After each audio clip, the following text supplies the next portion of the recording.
So, you want to get started with motorcycling, but you don't know if you should start small or go big. You might have heard that something like this Duke 390 is a great option for beginner riders. But maybe your buddy told you you'd outgrow it a little bit too fast and that you should start on something a little bit bigger, like this XSR 700 right here. What should you get? Let's find out on today's episode of the Beginner Bike Giveaway Series.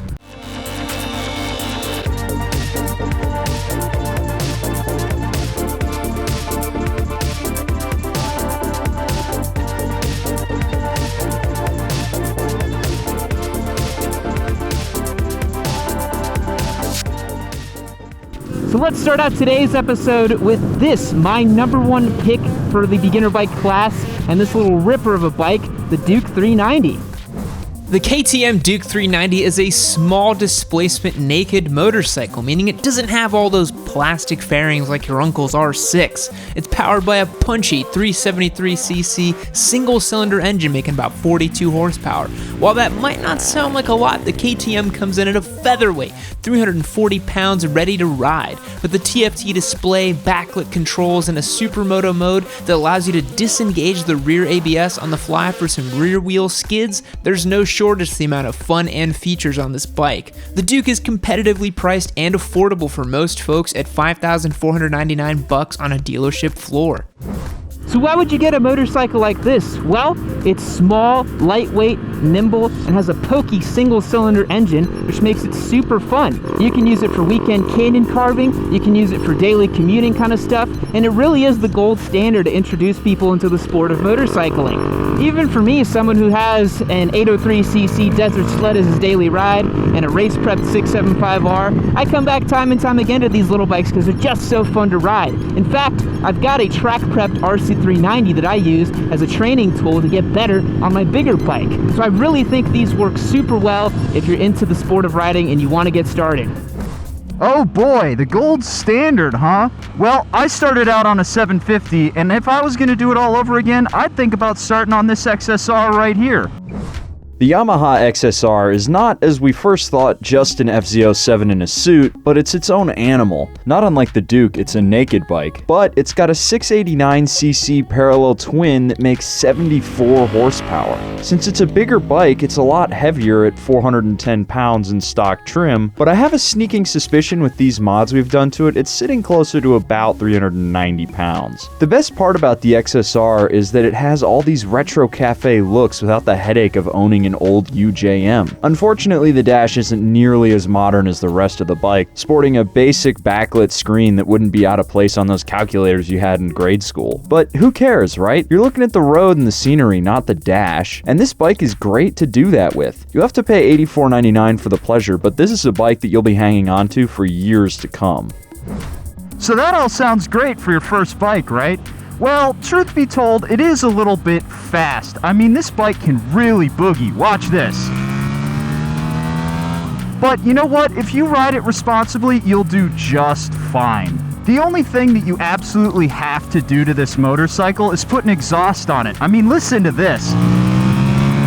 How could you not love that sound? It's a crime that it comes so corked up from the factory. Sure, this bike might not be as sophisticated as the Duke, but you know what? As a taller guy, I value having the extra legroom over a TFT display all day. And I mean, look at this bike. It's bloody gorgeous.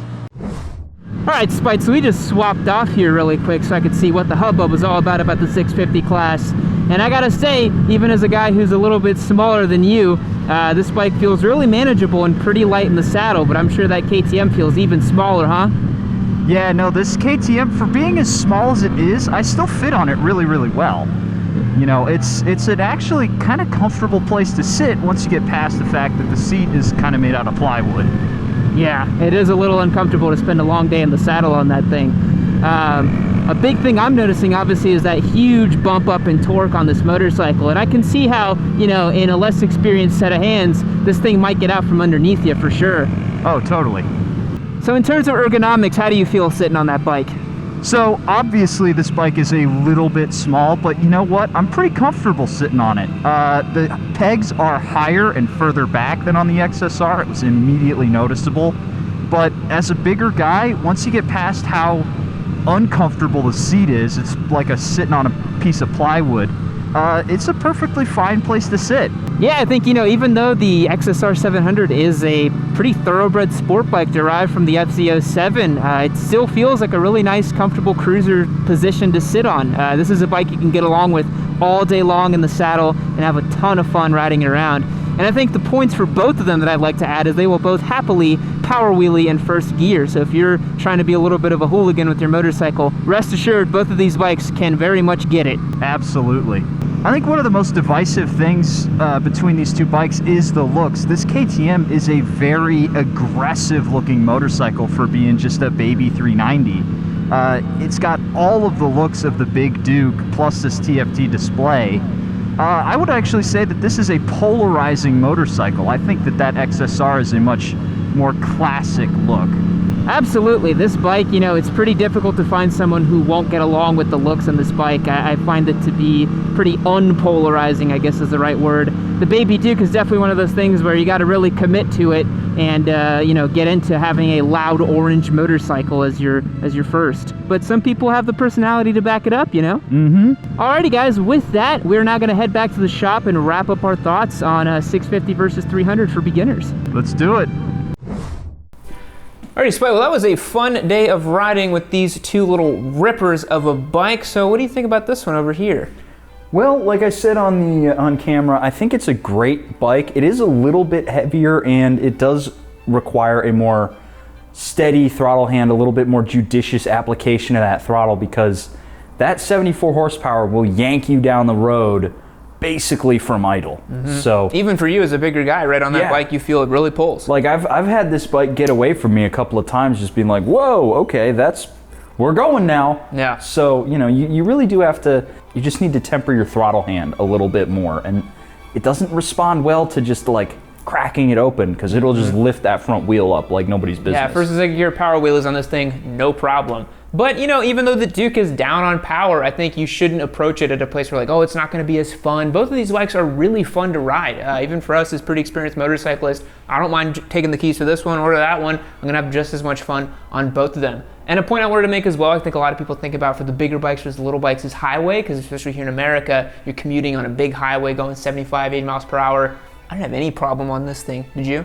Oh, absolutely not. It's just, 40, 43, 42 horsepower, whatever it's got, it's plenty. 43 and a half. 43 right? and a half, that's 43 right. and a half, never forget. Mr. Comment Man. Mr. Commenter there, I don't remember your name, but 43 and a half horsepower. Because we read them, we read your comments. So yeah, Spike, who do you think should own the XSR, since it was your kind of bike for today? So the XSR, I see it in two ways. If you're a new rider who's perhaps a little bit older, wants that good looking, a little bit more upmarket, up-priced bike, this could be a good opportunity for you to get into motorcycling and just have one bike, right? This is a perfect bike to just have in your garage if you can only own one. For a younger rider, probably give it a miss. I also think this is a great bike for a returning rider. Somebody who's coming back, who maybe started on a Duke or had another bigger bike that they had to sell at one point in their life and they want to get back into it.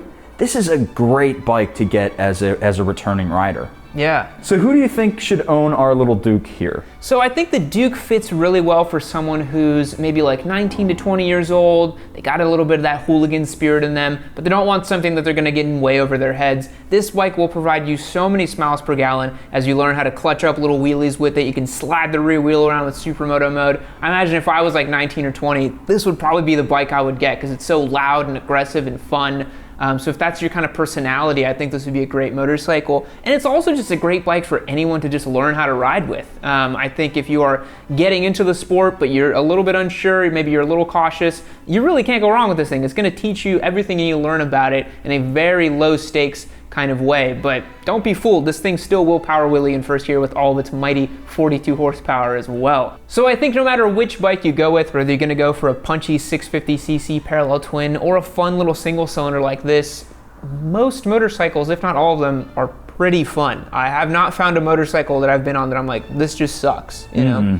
I don't know if you felt that way. Yeah, I mean, the only thing that I would say about the little Duke here, and this is specific to this bike, not necessarily a 300, is that this has a little bit of wonky character to it. I think that's down to it being, the esoteric option, but they really both are just great bikes to ride around on. Both classes have a lot to offer. Yeah. And even as an experienced rider, there are times that I definitely want to just take the Duke because it's fun. Yeah. So that kind of shows you guys that, whether you're getting into the sport, whether you're starting out, don't focus too much on power, don't focus too much on cylinders and CCs.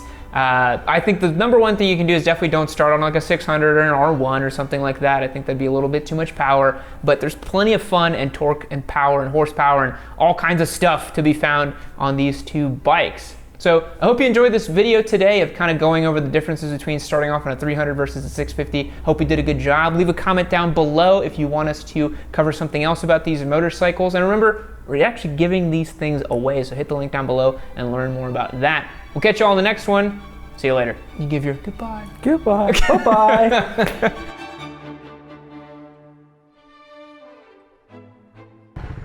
So, you might have heard...